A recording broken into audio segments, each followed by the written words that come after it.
I'd rather work with a bunch of Chinese than I would Indian civilization, mired down, caste system, overpopulation, assimilating the worst stupidities of the democratic system, which, by the way, Lee Kuan Yew avoided.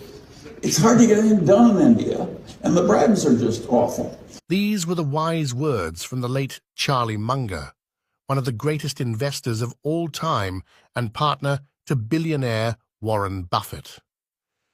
In the video, Charlie Munger explained why India can never grow as fast as China did. He said that the caste system in India and the weakness of its governance are the main reasons for India's slow progress. Even though India is the world's most populous country, its economic growth is much slower than China's, which has a similar population size. People love to compare China and India, and there are several reasons for this.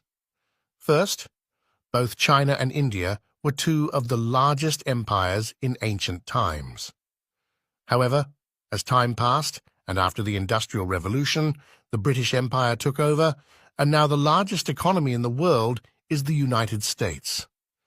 With both China and India growing rapidly in today's world, it seems like they are reclaiming their places as the largest economies, just like in the old days. Second, China and India have almost the same population. While India has just overtaken China to become the world's most populous country, both nations have over 1 billion people. Third, in the 1980s, China and India had similar economic sizes and per capita incomes, and both countries began liberalizing and opening up their economies. However, while China grew rapidly on a strong foundation of human capital development, India did not focus enough on this aspect of growth. As a result, China became an economic superpower, while projections of India achieving the same status remain mostly hype. Lastly, India is the world's largest democracy, while China has the largest socialist market economy. These similarities and differences make the comparison between China and India intriguing for many people. In today's video, we will discuss why India can never grow like China. While India has a lot of potential and a promising future, it has several fundamental flaws that need to be addressed, such as the caste system mentioned by Charlie Munger. India's caste system. India's caste system is a traditional social hierarchy where people are born into certain groups that determine their social status, job opportunities, and sometimes even whom they can marry. This system can negatively impact India's economic growth in several ways. For instance, people from lower castes often have fewer opportunities to get a good education and secure high-paying jobs, which limits their ability to contribute to the economy. Under British rule, the caste system in India, which had previously been more fluid, became more rigid due to the use of the census, which classified the entire nation into categories and schedules. Although the political and social force of the caste system has not disappeared completely, the Indian government has officially outlawed caste discrimination and implemented widespread reforms. The language barrier. Singapore's first Prime Minister from 1959 to 1990 and a visionary leader wrote in his book, From the Third World to First, India is a nation of unfulfilled greatness. Its potential has lain fallow, underused. He also pointed out that besides India's caste system, the diverse religions and cultures within India are also roadblocks slowing its rise. According to Lee, there are over 100 different languages spoken in India. For instance, one can speak Tamil, Telugu, Punjabi, or Hindi in India, making it difficult to govern the entire country in any one language. First, no single person can change India because it speaks 320 different languages. Manmohan Singh can speak Hindi. I'm not sure they can speak Punjabi. I think he can. But at any one time, he will have only about 200 million people out of 1.2 billion people understanding him. So that is a structural problem which cannot be overcome. Meanwhile, in China, the majority of the population understands one language, Mandarin. When the leader speaks in Mandarin, the people understand. However, in India, when the leader speaks in one language, a large group of people who don't understand that language miss the message. Hence, it is a lot harder to govern India than China. If you compare that with China, 90% speak one language.